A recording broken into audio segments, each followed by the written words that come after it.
Hi, I'm Angie Cunhos, and this is David Gane, and we're here for our vlog. Episode 5. Episode 5. Yeah. Even though... I know, it was my mistake. I it's not a mistake. Right. It's, so 5. Yeah. That's a kind of our crazy. Notes here. Yeah. We're almost at the halfway mark of our intention, first intention, which was to do 13 shows. Yes. But we don't hate it. And hopefully you don't either. So we might do more. We know a few of you are coming back to the show. Yay, thank you. So, and we're learning. Some of the kinks are out of the system. We have a new mic. This is like our 4th new mic. So we've been having challenges with mics. So let us know if it sounds good. And we're going to hopefully have a new lens for the next one. We'll see what happens. So, you don't care, I care about it all. So. It's okay, because that's good, because I don't know anything about it. So. Well, and I think it improves the show, but, we'll see. Let us know what you think. Yeah, so. Who are we? We are Cunhos and Gane. I know why I laugh. I'm just following the little instructions, which I should be used to by now, because it's episode 5. Yeah. We're Cunhos and Gane, and we're co-writers. What's our little shtick? Writing partners in crime. Yes. Because we write books about teenagers who chase serial killers and drug dealers. Yeah. Like fun. Yep. Yeah. And then once we're done those books, we'll have to figure out, are we still writing partners in crime, or are we just something else? Right. We could be something else. Yeah. But we'll figure that out later. Yeah. So this is who we are and what we do. Where are we from, Ange? We're from Regina, Saskatchewan. Thanks, Dave. Most of you know us from Regina. But share this video and maybe somebody else will be like, look at those two. On Facebook and YouTube. Share it around. Yes. Okay. So what's the show about? What do we do here? We talk about our writing life, collaborating. What else? Life and things we like. And we answer a lot of questions. Yes. Which we'll get to shortly. Questions that come from others. We don't have our own personal list of questions. Although I think that'd be kind of funny. Yeah? Yeah. Okay. Well, we just blown through the thing that usually takes us 5 minutes. So we're doing awesome on timing. Yay! We'll see. Maybe we'll run out of things to do. You got it? Yeah, it's all yours. No. I'm interrupting you, so. I feel... Alrighty. Every week we have a new thing that we love. And last week I was the one who provided us with our treat. This week it's Dave, and he's got, I don't know if are these in there? I think last time they weren't in the shot because our camera lady abandoned us for her friends. But now we have our camera lady. So she's on... It's in the shot? Okay, awesome.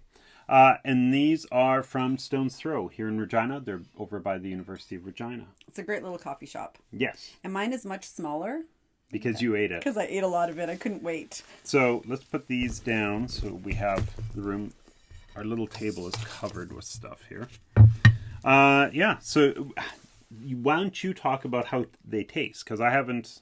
Delicious. They're biscuity. They're not a cinnamon bun. They're like a cinnamon roll. Yeah. Right. So they're a bit biscuity, and they're not super gooey, but they're nice. They're good if you like your carbs. Cheers. The reason I brought these in was because last one you did was the cinnamon rolls from cinnamon buns. Cinnamon buns from Green Spot. Yes. Super gooey. They were very gooey. In fact, it was really hard to do the show. Stuck in our teeth. While eating it. Yeah, I had one the whole show. I had like a gooey, the delicious That's why we had the coffee, right? I drank all my coffee too. Did you? This is like a thematic... You're a mess. Well, I'm gluttonous today, but that's all right. So yeah, I figured these, and I like them. They were nice. They're sweet, but they're bunny or whatever. Rollie? Yeah. Bunny? Not like rabbit? The book is almost done. I'm lost my words. That's okay. So what are we up to, Dave? So yeah, we are almost to the end of our book 3. Here we go. There you go. So, as she said, we're writing partners in crime. That was my chance to swallow while I had the book in front of my face. Yes, this is book 1. And we have to say thank you to the 750 people who purchased this book. You guys are awesome. We love each and every one of you. even if you didn't like it, you bought it, and that means a lot to us too. Give it to a friend. Yes. We'd also like all of you good people who have not got this one yet to go get it. It is the second book in the Shepherd and Wolf mysteries. And you want to catch up before you get into book 3. And book 3 is coming out. I think we're looking at our release date as April 14th, right? Yep. The weekend of April 14th. Mm-hmm. So we've got some plans for a release party, so that news will come hopefully in the next couple of weeks. Right. So book 3 is happening. And yeah, we're finalizing our covers. Oh, we're that's been finalizing intense. all that. Yeah. Trying to decide. Let's not go down that path today. But you don't need to know the nitty-gritty, but you do judge books by their cover, people. And it's such a, it's so, like you've said, it's such a minor differences between covers at this point. But right. Still, we're passionate about different covers. Right, and we care about the product, of what it looks like in the end. And is it going to get your attention, or are you going to be like, what? Yeah. Right? So it matters. There's been a lot of kind of back and forth. We'd like to thank lots of questions. Our friend and hardworking editor-publisher, Heather Nickel, for... she's been putting in the work this week through. For us. So, so hopefully we'll be able to show you book 3's cover in the near future. Yeah, we kind of like to take a little Gallup poll to see what people think. We'll see. Yeah. We'll play it. We're still like sharing it around and getting people's opinions, and we're trying to figure that part out. Right. So, so it is almost done. Edits are almost done. Covers... Like we're along. It's chugging along. We're pretty getting close to it, so it's exciting. And we're already starting the plan for book 4. Book 4. We're working on the outline tomorrow. Yes, tomorrow.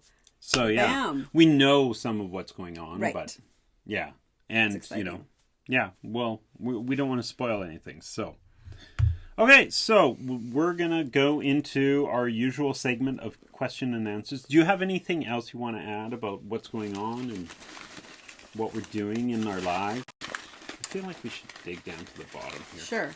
Not so much. No. Okay. I don't think so. Anything exciting and new? No. No? No.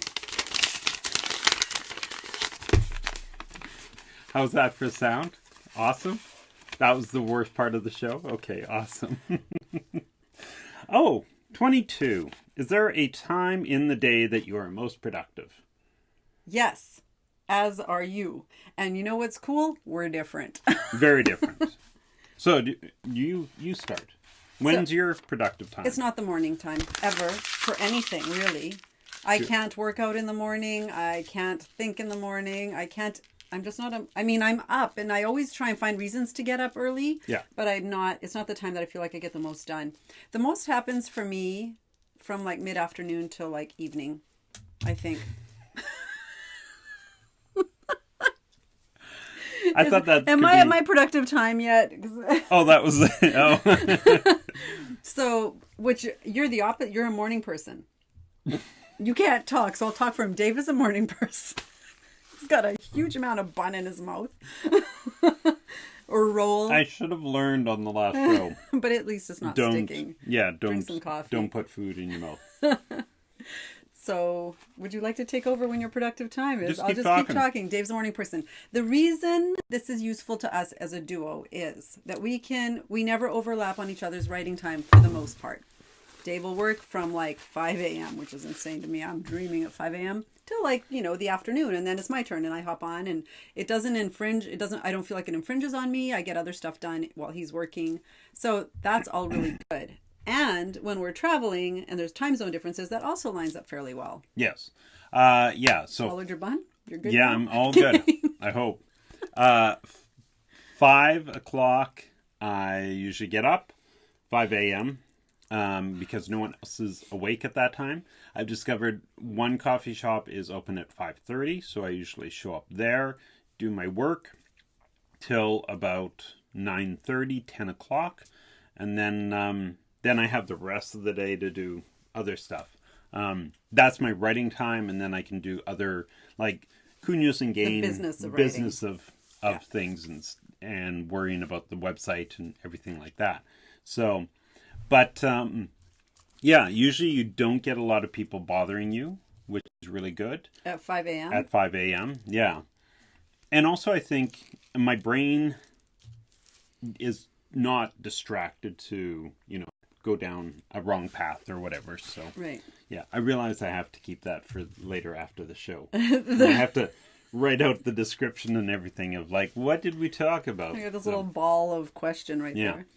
Cool. So, yeah. And then, yeah, I was going to say having that time zone difference is really nice, too.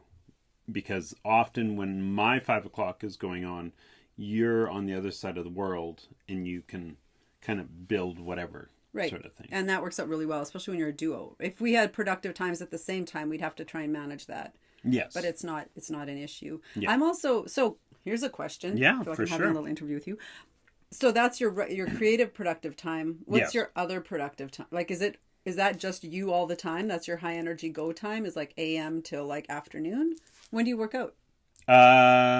Usually I leave it until the very end of the day. Oh, Because that's interesting. I don't like working out Period. when I'm full Oh, okay. of food and I'm eating quite a bit. And so, but I also don't like it when I'm empty. I have no food in my stomach. Yeah, no energy. So I can't do that in the morning. And it takes me a lot of time to kind of build the energy up. So I will sit around for maybe half hour just in my workout clothes before I commit to doing the workout. So, and it depends on what day. If it's leg day, then it's like, I can't get the energy at all. And yeah. It's 90% in here, isn't it? It is. Like all of it. Yeah. Yeah. There's a really good kind of blog post, or maybe this is a vlog section because we're supposed to give little bits and stuff. I find that, and you and I have talked about this, that there's this idea that, like you said, it's all in the head. And for me, most of it is getting over the fear of whatever it is. And I always connect working out now to the early days of writing for me, right? You're like, oh man, if I go and sit down, then I'm going to write and then people are going to laugh at it and criticize me and tell me how stupid I am of whatever reasons, right? You have all these endless fears. And for me, I've discovered that my biggest trouble with working out, once I do it, I'm fine. Once I engage in the moment, it's fine. But it's like, I'm going to fail, it's going to hurt, and I may hurt myself accidentally, like, the weight's going to fall on my head or whatever, right? Right. Whatever kind of disaster is awaiting me. But then once I get doing it, that all kind of goes away. And even the idea of failure is one of those things that I think is it just needs to be thrown out the window, because who cares if you fail? That's the thing that I've been kind of getting through my head, and I've already done it with writing, but now I'm doing it all over again with everything exercise, else. right? Sure. Like, it's like I go, and if I don't get my reps, then so who cares? It's I'll go back tomorrow and try it again, and if I don't get them, I may go backwards, but then I'll come back and get it. So it's like it's weird. That idea of failure is really ingrained in my head, and I love it when I get over it. I think it's everybody's head. That I don't know. No, it's just my head. It's just you. Yeah. It's just David. It's just Dave. There's that saying: if you think you can or you think you can't, you're probably right. Say that again. Whether you think you can or you think you can't. Oh, okay. You're probably Either way, right. yeah. It's whatever you decide in your own head. Can I do this or can't I? But if you commit yourself to, I may not be able to do it, but I can still try, then you'll prove yourself that you can probably do it. There is no try. There we go, Yoda. Oh gosh. What the hell? Great. So yeah. So you work out at the end. That's interesting. Yeah, wow, that was a... That's okay. No, that's what the show's all about, right? It is. About... Are we doing another one? Let's do one more. Okay. We're doing good on time, actually. We aren't. Whoa! I never figure out where the time goes on this show. Is there a bad guy who is your favorite? Question number 6.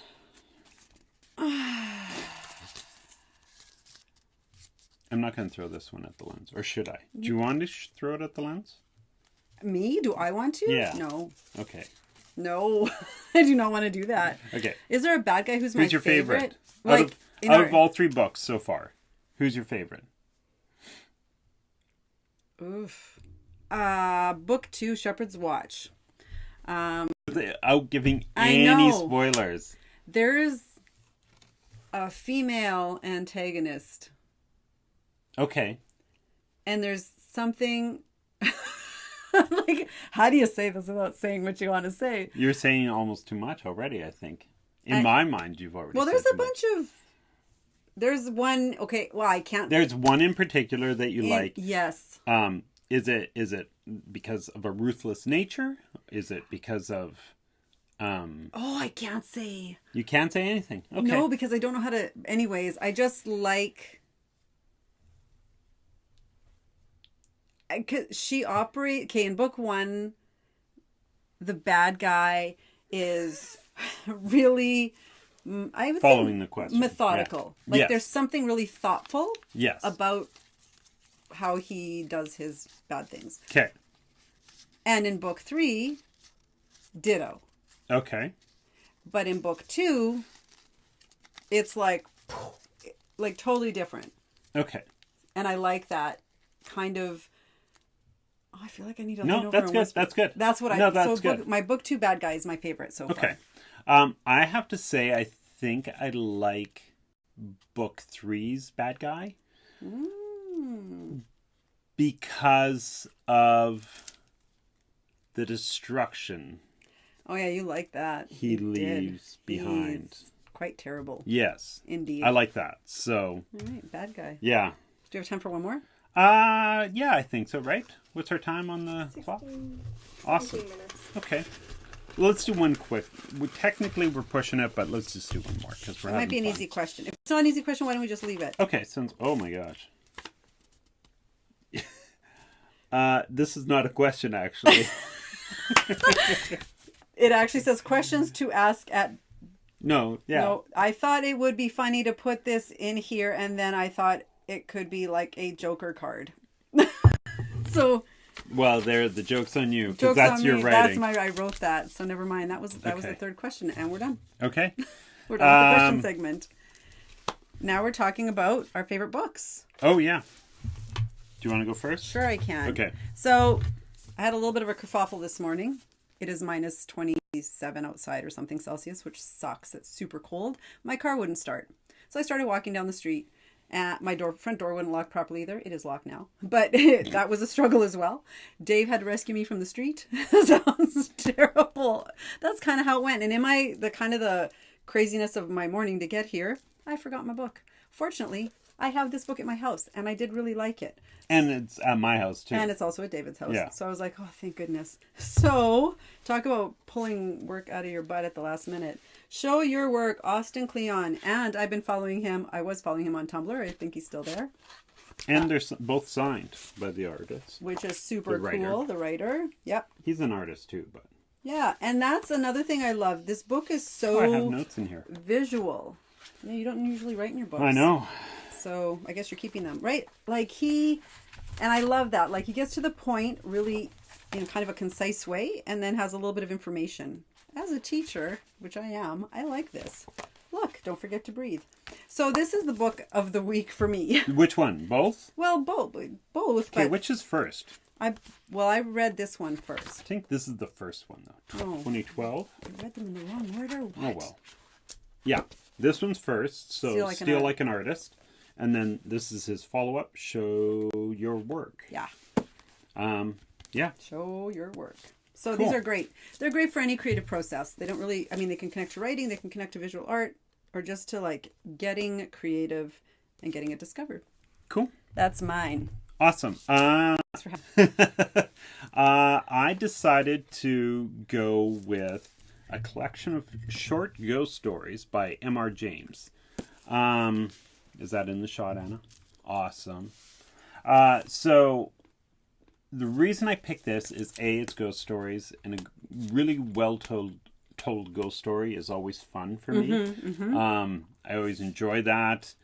He's old school. English, like slow burn, slow build, everything like that. And M.R. James, yeah, he's got a nice creep factor to it. It's not like gore or anything like that. It's just creepy. Yeah, cool. And just builds up, and he's kind of one of goodness. Oh yeah, it's like reading the Bible or something. And he used to tell these, I think, if I remember, that. He used to read them at Christmas. I feel like him and Dixon's were kind of the same. He would read his ghost stories at Christmas. And then you know what? And this was actually given to me by somebody who I'm not going to actually say, but it was I got it from you don't have to say. No. Okay. It was a special gift that came to me from England. Let's leave it at that. Wow. And I thought that was really nice. That is neato. So yeah, this is my book of the week. It's M.R. James, Casting the Ruins and Other Ghost Stories. And yeah. And it is the opposite of the book I picked. Yeah, and I also had to pick fiction because I've been not picking fiction, and I thought I want to bring in something. This is like something old Dave would love. So awesome. Yeah. Cool. So that's my book of the week. Do you want to tell people where to find us? You can find us at, I'm not going to drop your name this time, www.kuniosandgane.com. And that link will be somewhere listed somewhere down here. And you can find us on Twitter or Facebook or Instagram. And you can buy our books. At shop.kuniosandgane.com. And we have a newsletter there, and if you sign up, there are also deals that you can get for buying our books, like discounts, stuff like that. We'll probably do announcements of book 3 on there. So yeah, it's been quiet for the month. I think things are going to get a bit more exciting. So if you want to sign up for the newsletter, we're trying to keep it very minimal, but yes. And we always love hearing from you. And I know it sounds like I just feel like a cliche vlogger. Smash that like button. Do that. Ask us questions. Send us your feedback. And really, ask us anything. Like, we just want to hear from you. We're curious. Yes. You're like this vague, ethereal thing out there we want to get to know. Yeah. Okay. I got nothing. I'm done. Okay, so you've told them about Twitter, Facebook, Instagram. Yep. Send us your questions. Hashtag Ask Kunios and Gane on Twitter and Facebook. We'll add them to our box or our bag of questions. I'm going to slam things around. Anything else? I think we're doing okay because our floor director or teenager tough critic is kind of smiling. Okay. I think we're doing okay this week. We'll see what happens. No, that's it. She'll judge us. Okay. And that's it. Thank you for tuning in. Yes. And see you next week. See you next week. Bye. Bye.